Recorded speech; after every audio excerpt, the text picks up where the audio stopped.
Hello friends,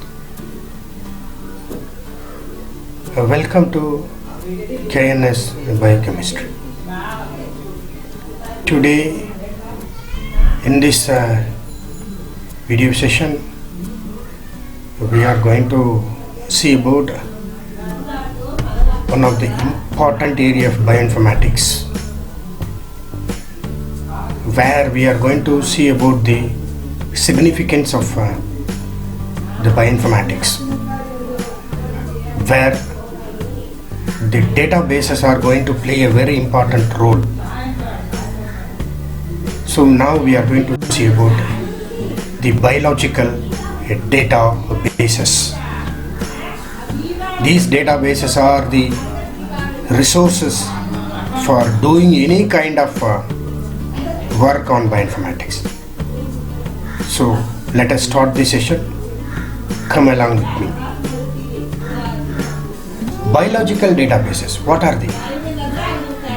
Before entering into biological databases, we must know what is a database.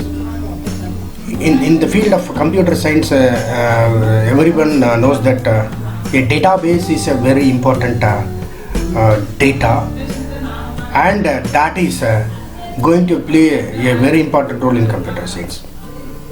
In bioinformatics, what is the role of these biological databases? Databases are usually very essential for bioinformatics research and applications. So we have many databases that exist, that is covering various information types. For example, you take DNA and protein sequences. DNA is a nucleic acid, and protein, of course, it is another biomolecule. So take both DNA and protein sequence, or you take molecular structures of any molecule, or phenotypes and biodiversity. So in all these areas, database is required. So these databases, they may contain sometimes empirical data. That is, empirical data is data which is going to give the structure or the elemental or atomic level. So they are obtained directly from the scientific experiments. Or sometimes you may get a data that is a predicted one. It's called a predicted data. That is from the experimental data we are going to analyze that result, and from that we are going to come to a prediction or a conclusion. That is called predicted data. Or most commonly we will have both, that is both this experimental data and predicted data. So they may be specific to a particular organism or particular metabolic pathway, or they may be going to say about some molecule of interest. So they can incorporate data that is compiled from multiple other databases. Sometimes that the data obtained from one database is not enough. You have to get the related data from other multiple databases. So these databases, they vary in their format and access mechanism, then whether they are public or not, that is also mentioned in the database. So based on these experiments, we see that we have types of databases. First one is called primary database. So what is this primary data? Primary databases, they hold the important information that has been obtained as a result of the experiment, scientific experiment. That is, they are scientifically obtained through experiments. So experimentally determined some protein sequences, they are inferred from the conceptual translation of the nucleotide sequences, and they are called primary database. Of course,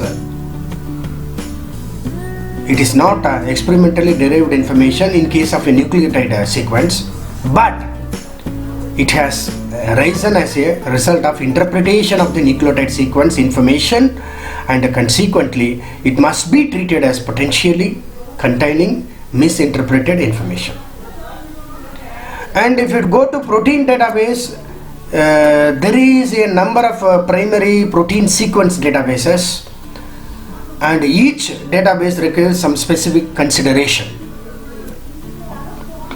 So when you say primary databases, see, these primary databases are populated with experimentally derived data that is taken from the scientific experiment.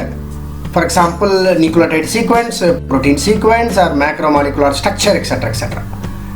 These experimental results are submitted directly into the database by the corresponding researchers. So that is why it is called primary database. And this data are experimentally arrived, that is taken from the nature. Once given a database, and that database should be given a proper accessor number. This data which is there in the primary database are never changed, because it will be given a permanent access number. They form part of the scientific record. So it is a permanent scientific record which is given as a primary database with a particular accessor number. Now let us see about secondary database. What is this secondary database? Secondary databases, they comprise data that is actually derived from the results of the analysis of the primary data. So what we have seen, the previous one is primary data. From that result, we are going to analyze something, we are going to come with some conclusion, and that is called secondary data.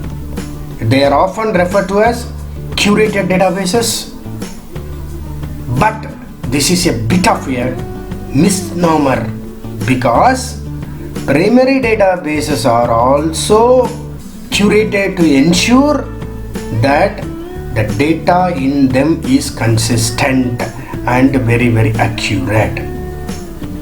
So now we see that the secondary databases, they are very often draw upon information from the numerous sources, that is primary sources. Even these sources may be from other databases where we have primary and secondary both. So now let us see some of the examples for the databases. For example, the database used for biological sequence analysis, example GenBank, UniProt. Then the databases which is used in structure analysis, example Protein Data Bank, PDB. Then databases used in finding protein families and motif structure, that is motif means protein structure, motif finding, Interpro, PFAM. Then databases used for next generation sequencing, that is called a sequence read archive. Then databases used in network analysis, metabolic pathway databases, example KEGG, K-E-G-G, then Biopsych. Then interaction analysis databases, functional networks. Then databases used in design of synthetic genetic circuits, example XenoCAD. These are all some of the databases. And we can elaborately see about some of the databases. Now we will go to this primary database, one of the primary database, that is called protein databases. So this protein database is called Protein Data Bank, PDB, Protein Data Bank. So this PDB, it is a primary protein structure database. It is a crystallographic database which is used for the three-dimensional structure of a large biological molecule like protein. Okay, protein is a biomolecule. So the name itself says that it is Protein Data Bank, PDB. So this PDB archive the three-dimensional, that is 3D structures of not only proteins but also all the types of biologically important biomolecules. For example, nucleic acid fragments, RNA molecules, large peptides, Example, antibiotic gramicidine and complexes of protein and nucleic acids. So the database which holds data that is derived from mainly three important sources. One is from structure, any structure of any protein determined by X-ray crystallography method, and structure analyzed by NMR experiments. NMR means nuclear magnetic resonance experiment, and structure derived by molecular modeling. And this is the main home page, web page of PDB, Protein Data Bank. Anyone want to open, then they can go to the Google and they can open the home page and they can see the recent home page of the PDB. And this is actually the home page of PDB 2 years back, June 2020. At the time, you see that SARS coronavirus was very popular, so they have taken the molecule of the month, SARS-CoV-2 spike protein. It is the spike protein of the coronavirus. This spike protein actually binds to receptors on the cell surfaces of our body, and it is a target for vaccine development. 2020, at that time there was no vaccine. Now it has been developed. Then primary protein database, another example is PIR. What is PIR? Protein Information Resource, PIR, or it is otherwise called PIR PSD, that is Protein Information Resource Protein Sequence Database.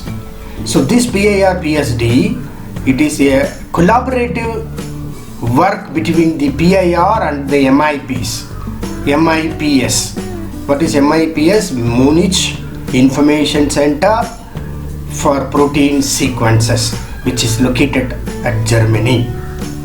And another one is JIPID. It is nothing but a Japan International Protein Information Database located at Japan. So this PIR PSD, it is now a very comprehensive, non-redundant, expertly annotated object relational database management system, that is called a DBMS. It's a very important database management system database. So it is a unique characteristic of the PIR PSD. It is its classification of protein sequences. It is based on the superfamily concept, protein superfamily concept. So the sequence in this PIR PSD is also classified. It is based on homology domain, that is homology domain of the protein and the sequence motif of the proteins. So this PIR is giving almost all the information about primary structure of the protein. That is why it is called a primary database. And this is the PIR, Protein Information Resource home page, web page. And you see that here you see that iPro link is there, PubMed connection is there, all these things are there, text mining tools are mentioned here. And you see that if you want to see the latest web page, you can go to the Google and you can open it. And this is again the home page of PIR. Then we will come to another primary database, but this time it is not protein, it is nucleic acid. So primary nucleic acid databases. Nucleic acid databases, in that we have DNA databases, because DNA is one of the nucleic acid. So primary databases, under that we are going to see DNA databases. So the International Nucleotide Sequence Database, that is called INSD, International Nucleotide Sequence Database, which consists of the following databases under this category. One is called DNA Data Bank of Japan, that is DDBJ, which is actually controlled by National Institute of Genetics, NIG. Then another one is called EMBL, European Bioinformatics Institute, EMBL. It is controlled by European Bioinformatics Institute, that's European Molecular Biology Laboratory. Then another one is called GenBank, It is controlled by National Center for Biotechnology Information. We'll say about DDBJ first. What is DDBJ? DNA Data Bank of Japan is called DDBJ, which is located at Japan.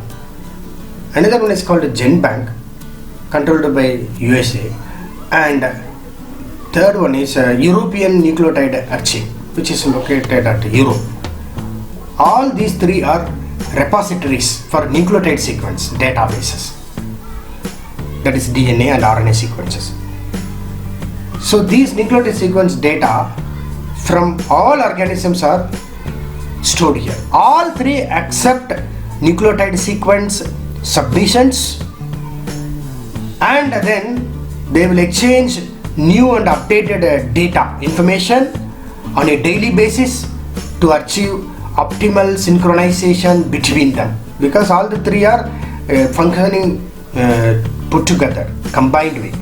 These three databases, they are called primary databases. They house original sequences as data, that is experimental sequences as data.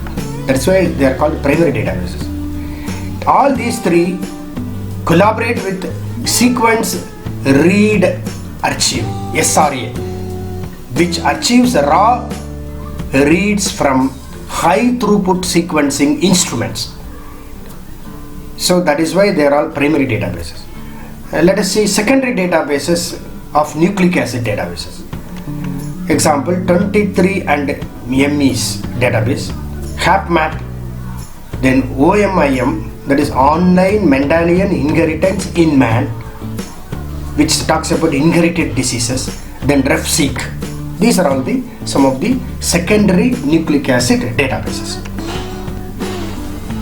This is the DDBJ DNA Data Bank of Japan homepage, web page of the DDBJ. Bioinformation and DDBJ Center, and the news from Bioinformation and DDBJ Center is there. This is the homepage that is as on date June 2020. If you want to see the current web page, you can go to Google and you can open it.